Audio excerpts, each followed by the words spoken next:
नमस्कार विद्यार्थीओ, उदाहरण नंबर 4 जे जोई गया बाद हवे जे मुद्दा छे ई बोर्डनी एक्जाममां रद करेला छे।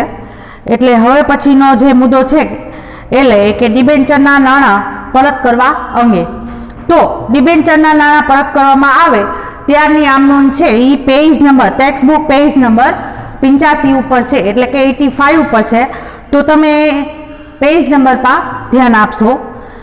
एनी आम नोंध छे डिबेन्चરના નાણાં परत करवाना समय डिबेन्चर खातुं बंद करी क्यां लई जवामां आवे, तो के डिबेन्चर होल्डर खाते ई रकम छे ई लई जवामां आवे।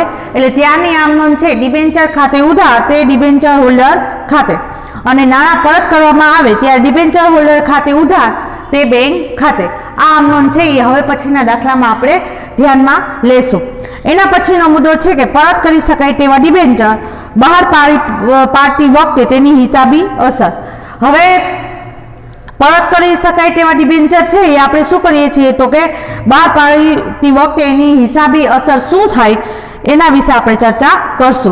તો ડિબેન્ચર મૂળ કિંમતે પ્રીમિયમથી કે વટાવથી બહાર પાડી શકાય છે, પરંતુ જ્યારે ડિબેન્ચર હોલ્ડરને નાણાં પરત કરવામાં આવે ત્યારે ડિબેન્ચર મૂળ કિંમતથી કે પ્રીમિયમથી જ પરત કરી શકાય છે, વટાવથી ડિબેન્ચર પરત કરી શકાતા નથી। એટલે કે ડિબેન્ચર આપણે જ્યારે પરત કરીએ ત્યારે વટાવથી ડિબેન્ચર છે એ પરત કરવાના હોતા નથી। કાં તો મૂળ કિંમતે એને પરત કરવા પડે, કાં તો એને પ્રીમિયમથી આપણે પરત કરવા પડે। તો તે માટેના જુદા જુદા સંજોગો એટલે કે જ્યારે ડિબેન્ચર તેની મૂળ કિંમતે પરત કરવાના હોય ત્યારે આપણે જુદા જુદા સંજોગ આપ્યા છે। ડિબેન્ચર બહાર પાડતી વખતે કોઈ વધારાની અસર સાથે આમ નોંધ પસાર કરવામાં આવતી નથી। આ બાબતો નીચેના ટેબલ દ્વારા આપણે અભ્યાસ કરશું, એટલે કે ટેબલમાં રજૂઆત કરી છે એ મુજબ આપણે ગણતરી કરવાની રહેશે। દાખલામાં તો સૌથી પહેલી પરિસ્થિતિ એટલે કે શરત આપી છે કે ડિબેન્ચર મૂળ કિંમતે બહાર પાડી મૂળ કિંમતે જ પરત કરવાના હોય। મૂળ કિંમતે બહાર પાડી મૂળ કિંમતે परत करवाना। तो ज्यारे आपणे डिबेन्चर मूळ किंमते बहार पाडीए छे त्यारनी आम नोंध शुं थाय, तो त्यारनी आम नोंध आपणे पसार करी हती के बैंक खाते उधार ते डिबेन्चर अरजी मंजूरी खाते। अने बीजी आम नोंध एमां ने एमां लखी थी के डिबेन्चर अरजी मंजूरी खाते उधार ते डिबेन्चर खाते।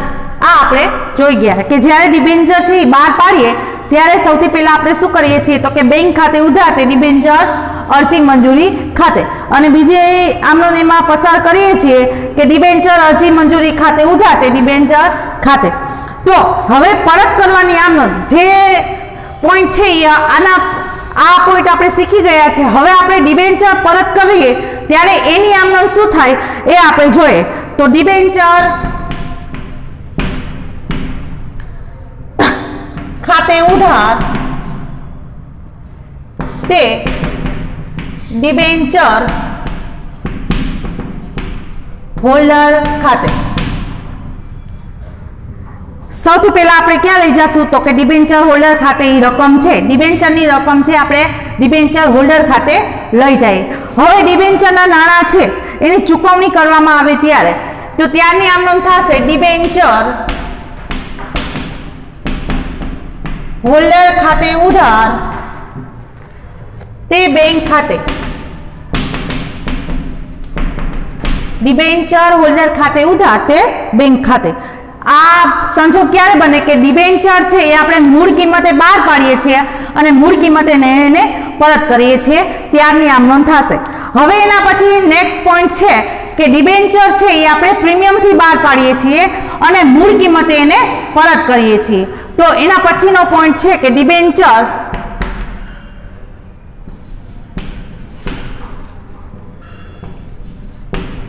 પ્રીમિયમથી બહાર પાડી મૂળ કિંમતે પરત કરવાના હોય. તો આપણે સૌથી પહેલા ડિબેન્ચર પ્રીમિયમથી બહાર પાડીએ એની આમ નોંધ આપણે જોઈ ગયા. તો એની આમ નોંધ થશે બેંક ખાતે ઉધાર તે ડિબેન્ચર અરજી મંજૂરી ખાતે, અને બીજી આમ નોંધ થશે ડિબેન્ચર અરજી મંજૂરી ખાતે ઉધાર તે ડિબેન્ચર ખાતે તે જામીનગીરી પ્રીમિયમ ખાતે. આ આમ નોંધ આપણે જોઈ ગયા કે ડિબેન્ચર છે એ આપણે પ્રીમિયમથી બહાર પાડીએ છીએ. હવે પછીનો જે નવો પોઈન્ટ છે કે આપણે ડિબેન્ચર પ્રીમિયમથી બહાર પાડ્યા પણ એને પરત કઈ કિંમતે કરવાના, તો કે મૂળ કિંમતે એને પરત કરવાના છે. તો એની આમ નોંધ થશે ડિબેન્ચર ખાતે ઉધાર તે ડિબેન્ચર હોલ્ડર ખાતે. રકમમાં ફેર આવશે, બાકી આમ નોંધ છે એ એને રહેશે. પછી ડિબેન્ચર ના હોલ્ડર ડિબેન્ચર હોલ્ડરને ચૂકવણું કરવામાં આવે ત્યારે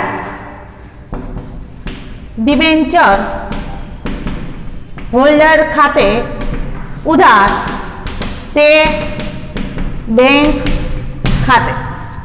આ ડિબેન્ચર હોલ્ડરને આપણે ચૂકવણું કરીએ છીએ ત્યારની આમ નોંધ. હવે એના પછીનો ત્રીજો પોઈન્ટ છે કે ડિબેન્ચર વટાવથી બહાર પાડી મૂળ કિંમતે પરત કરવામાં આવે ત્યારે. આપણે હમણાં જ થિયરીમાં જોયું કે વટાવથી આપણે ડિબેન્ચર પરત કરી શકતા નથી, પણ વટાવથી આપણે બહાર પાડી શકીએ છીએ. તો આપણે વટાવથી બહાર પાડ્યા છે અને એને પરત છે એ મૂળ કિંમતે કરવાના છે. તો અહીંયા ત્રીજો પોઈન્ટ છે કે ડિબેન્ચર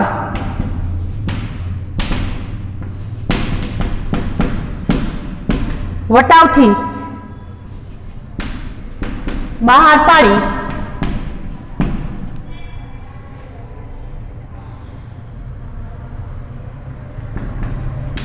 મૂળ કિંમતે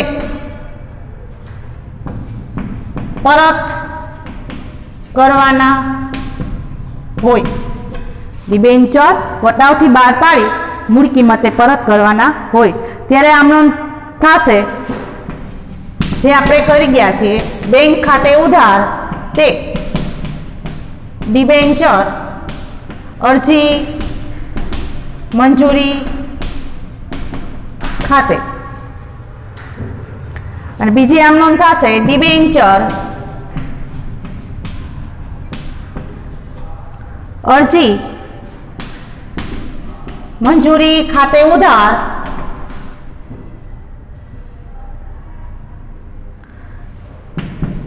ડિબેન્ચર વટાવ ખાતે ઉધાર તે ડિબેન્ચર ખાતે. ડિબેન્ચર અરજી મંજૂરી ખાતે ઉધાર ડિબેન્ચર વટાવ ખાતે ઉધાર તે ડિબેન્ચર ખાતે. જ્યારે પરત કરવાના હોય ત્યારે તો આમનો સરખી જ બનશે ડિબેન્ચર ખાતે ઉધાર તે ડિબેન્ચર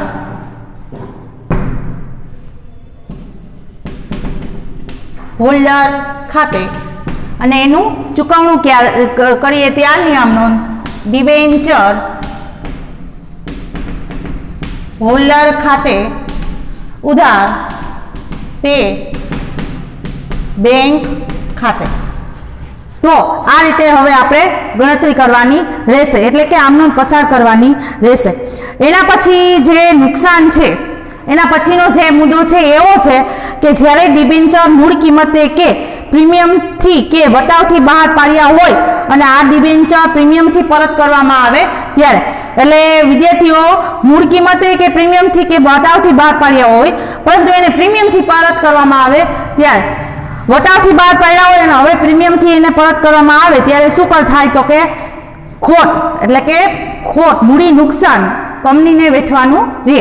તો એની આમ નોંધમાં જે પણ રકમ છે એ આપણે ક્યાં લઈ જશું? તો કે ડિબેન્ચર બહાર પાડતા થયેલ નુકસાન ખાતે આપણે એને લઈ જશું. ડિબેન્ચર બહાર પાડતા થયેલ નુકસાન ખાતે એને આપણે ઉધાર કરવામાં આવશે.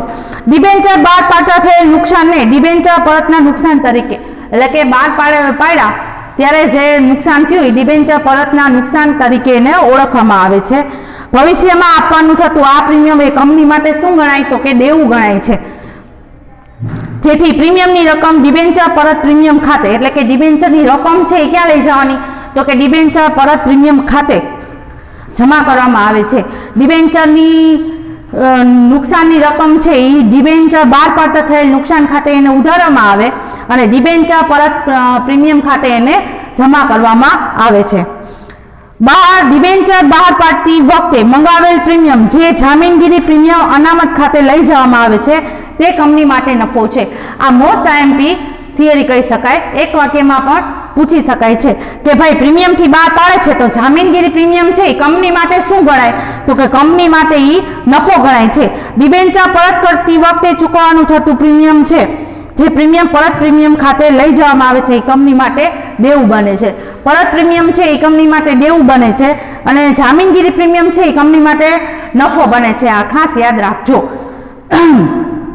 હવે એના પછી જે પોઈન્ટ છે એ જુદા જુદા સંજોગો આપ્યા છે કે જ્યારે ડિબેન્ચર મૂળ કિંમતથી બહાર પાડ્યા હોય તે પ્રીમિયમથી પરત કરવામાં આવે ત્યારે. તો ડિબેન્ચર બહાર પાડતી વખતેની આમ નોંધ છે એ આ મુજબની છે કે ડિબેન્ચર બેંક ખાતે ઉધાર તે ડિબેન્ચર અરજી અને મંજૂરી ખાતે. બેંક ખાતે ઉધાર તે ડિબેન્ચર અરજી અને મંજૂરી ખાતે જે મૂળ કિંમત હોય એ લખવાની રહે. પછી એમાં બીજી આમ નોંધ એવી રીતના થશે કે ડિબેન્ચર અરજી અને મંજૂરી ખાતે ઉધાર ડિબેન્ચર બહાર પાડતા થયેલ નુકસાન ખાતે ઉધાર તે ડિબેન્ચર ખાતે તે ડિબેન્ચર પરત પ્રીમિયમ ખાતે. ડિબેન્ચરની મૂળ રકમ છે એ ડિબેન્ચર ખાતે લઈ જવાની અને જામીનગીરી પ્રીમિયમની રકમ અલગ. પરત કરતી વખતે પ્રીમિયમથી ડિબેન્ચર આપ્યા હોય તો એ ડિબેન્ચર પરત પ્રીમિયમ ખાતે એટલી રકમ લઈ જવાની રહેશે. એના પછીનો જે પોઈન્ટ છે એ ડિબેન્ચર પરત કરતી વખતે જ્યારે ડિબેન્ચર પરત કરવામાં આવે છે ત્યારે આપણે આમ નોંધ કઈ રીતે પસાર કરશું? તો ડિબેન્ચર ખાતે ઉધાર કઈ રકમ કરવાની? તો કે ડિબેન્ચરની મૂળ કિંમત છે એ આપણે પરત કરશું. ડિબેન્ચર પરત પ્રીમિયમ ખાતે ઉધાર પરત પ્રીમિયમની રકમ છે એ આપણે અહીંયા લખશું. તે ડિબેન્ચર હોલ્ડર ખાતે જેટલી રકમ કુલ ચૂકવવા પાત્ર રકમ હોય ડિબેન્ચર હોલ્ડર ખાતે આપણે લઈ જશું. હવે ડિબેન્ચર હોલ્ડર્સને આપણે ચૂકવણું કરીએ ત્યારની આમ નોંધ આપણી પાસે છે કે ડિબેન્ચર હોલ્ડર ખાતે ઉધાર તે બેંક ખાતે જેટલી કુલ ચૂકવણી કરવાની છે એ રકમ છે. તો આના પછીના જે પોઈન્ટ છે એ એના પછીના વિડીયોમાં આપણે જોશું. આ તો તમે અહીંયા લખી લેશો.